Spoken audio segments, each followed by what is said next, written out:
Dans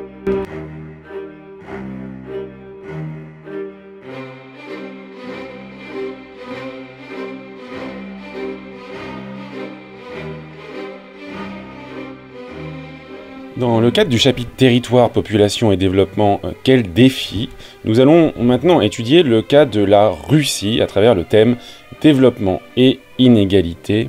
en Russie. La Russie est un État de l'Eurasie, à cheval entre l'Europe et l'Asie par conséquent. C'est un État qui, sous sa forme actuelle, est né en 1981 suite à l'implosion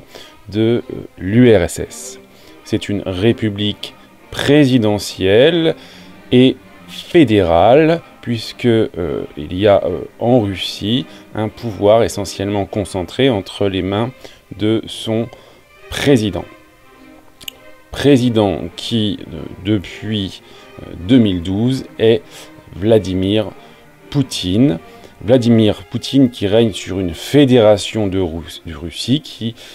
possède, comme vous le voyez ici, de nombreux territoires, en théorie plus ou moins autonomes, de nombreux territoires dans lesquels se trouvent aussi de nombreuses ethnies, puisque si l'ethnie russe domine le pays, c'est néanmoins un territoire multiethnique du fait d'une formation impériale à travers les siècles. Alors, ce pouvoir russe s'appuie sur des élections régulières, mais en pratique, on constate une dérive autoritaire du pouvoir, classée, vous le voyez ici, à travers l'indice de démocratie du magazine The Economist, parmi les régimes autoritaires et non parmi les démocraties. En effet, on peut considérer que l'opposition a du mal à exister en Russie et que les élections donnent des résultats plus ou moins fiables. Par ailleurs, il apparaît très clairement qu'une forme de dérive autocratique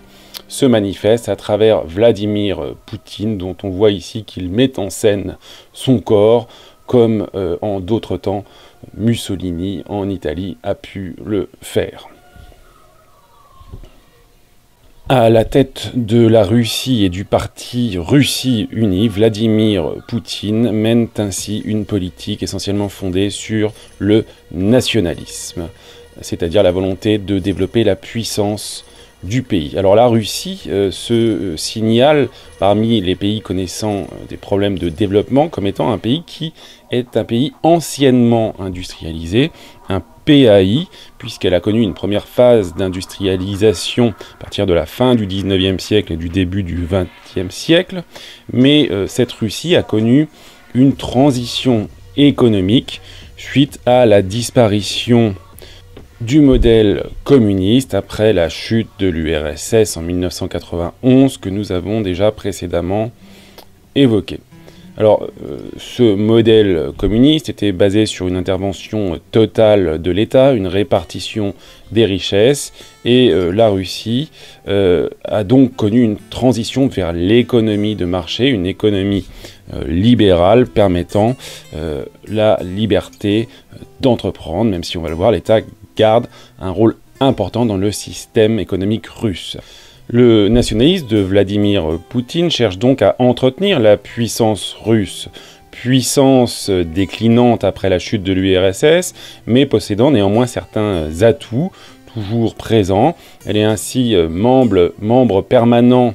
au Conseil de sécurité de l'ONU, ce qui lui permet d'exercer un droit de veto, et c'est également un pays qui a su se tisser de nouveaux liens internationaux, notamment au sein des BRICS, où elle se trouve aux côtés de puissances émergentes, ce qui n'est pas son cas, puisque la Russie est un pays anciennement industrialisé, on l'a dit. On peut ainsi la qualifier de puissance réémergente, du fait des difficultés économiques connues avec la transition, mais néanmoins, des atouts sont toujours entre les mains de l'État russe, à commencer par son territoire, puisque la Russie est tout simplement l'État le plus étendu au monde, avec une superficie qui fait plus de 17 millions de kilomètres carrés, ce qui représente 31 fois la France. Cette superficie immense va évidemment avoir un intérêt géopolitique, mais également économique, en apportant à la Russie un certain nombre de ressources. Alors la Russie est également un pays peuplé, puisqu'elle possède 147 millions d'habitants, c'était en tout cas sa population en 2018, ce qui la situe au 9e rang mondial. On notera donc malgré tout que ce pays peuplé l'est finalement relativement peu en rapport avec sa superficie, ce qui va avoir pour conséquence une densité de population relativement faible, puisque celle-ci, vous le voyez ici, est de 8,5 habitants par kilomètre carré, quand en France, par comparaison, on en a 116, et qu'à l'échelle mondiale, on en a à peu près en moyenne 50. De grandes étendues de territoire en Russie apparaissent ainsi relativement vides, puisque la population est très inégalement répartie. Concentrée dans la moitié occidentale et méridionale, c'est-à-dire au sud de la Russie, puisque le nord et l'est sont constitués des espaces sibériens relativement arides, froids et peu propices à une implantation massive de population. Cette population apparaît par ailleurs vieillissante et même déclinante, puisque l'on peut le voir à travers ce tableau. La Russie connaît un phénomène peu répandu, mais néanmoins existant actuellement, de déclin de sa population, d'une baisse du nombre de ses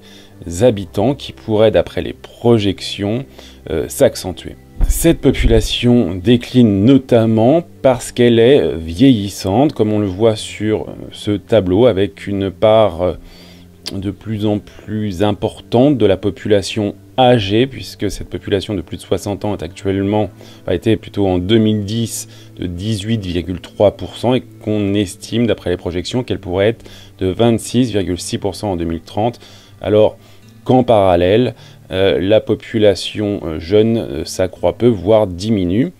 Cette population vieillissante se signale aussi par une espérance de vie qui a eu la particularité de décliner, même si elle remonte actuellement.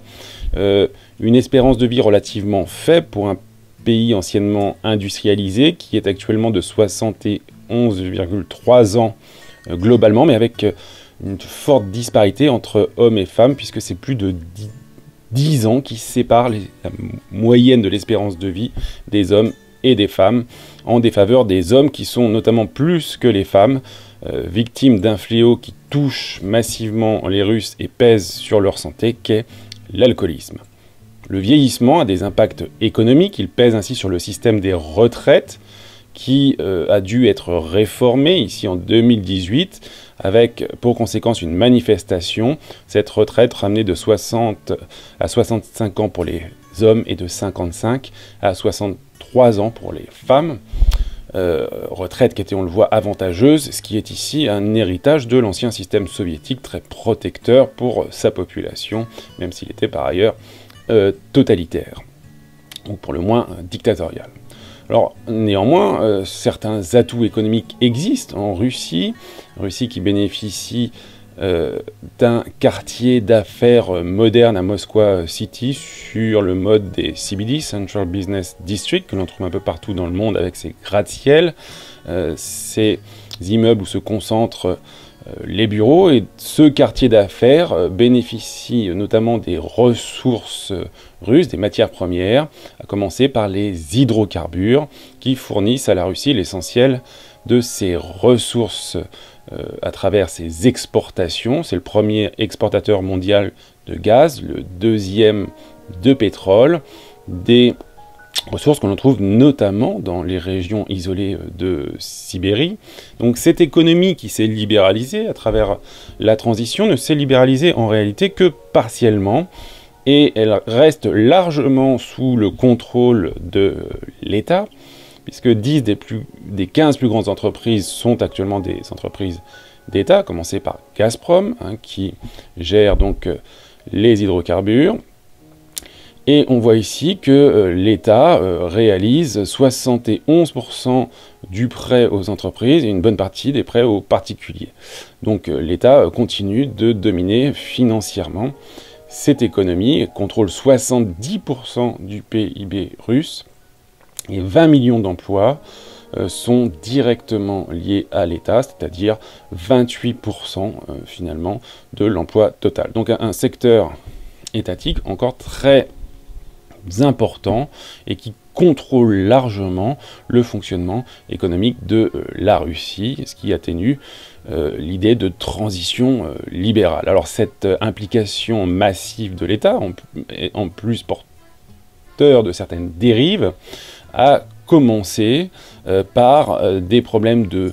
clientélisme, des problèmes de mafia, et également un pouvoir qui peut peser sur l'enrichissement de certains dès lors qu'ils se montrent en opposition avec lui. Ainsi, le milliardaire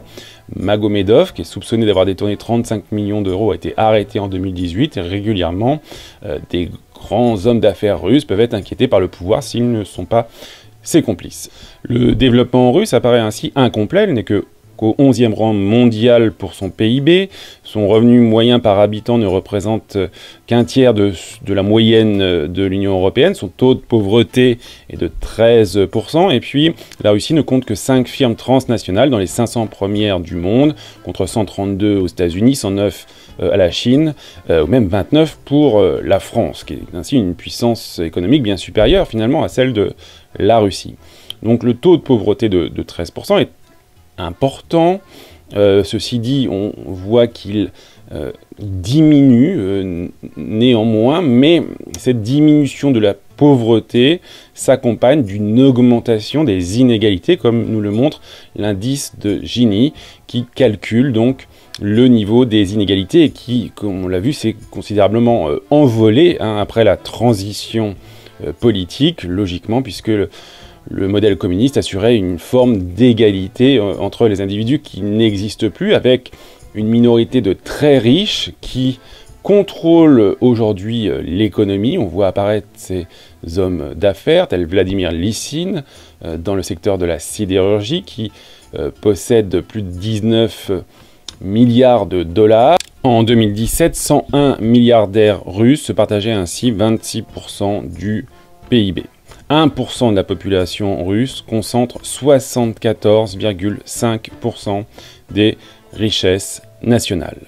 Une minorité de très riches contrôle ainsi l'économie, minorité de très riches dont on a vu qu'elle devait être adoubée par le pouvoir, puisque dès lors qu'elle commençait à s'opposer à lui, elle pouvait être victime de ses agissements. Ce qui veut dire qu'il y a une corruption acceptée et une corruption qui ne l'est pas selon les rapports qu'entretiennent cette élite économique avec le pouvoir en place. Le système russe est ainsi un système dans lequel les mafias jouent un rôle important et entretiennent de nombreuses relations avec les différents pouvoirs qui peuvent s'allier à elles. Alors les populations russes doivent faire face par ailleurs à une forte précarité. La pauvreté concerne ainsi une partie importante de la population, on l'a vu, mais on remarque également d'importantes inégalités régionales relatives à cette pauvreté, plus présente à l'est du pays qu'à l'ouest. Moscou,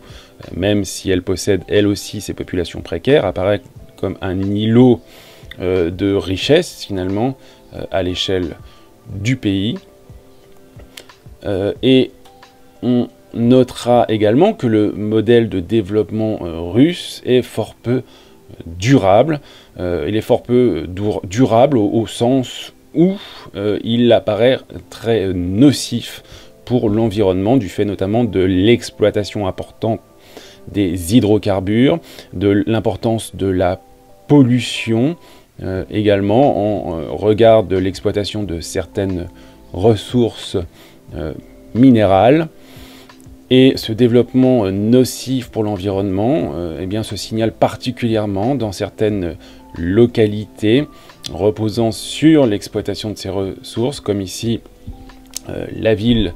de Norilsk, en plein cœur de la Sibérie, qui est une ville mono-industrielle qui repose sur l'exploitation du nickel, où l'espérance de vie pour les travailleurs est de 10 ans inférieure à la moyenne russe du fait de l'importance de la pollution.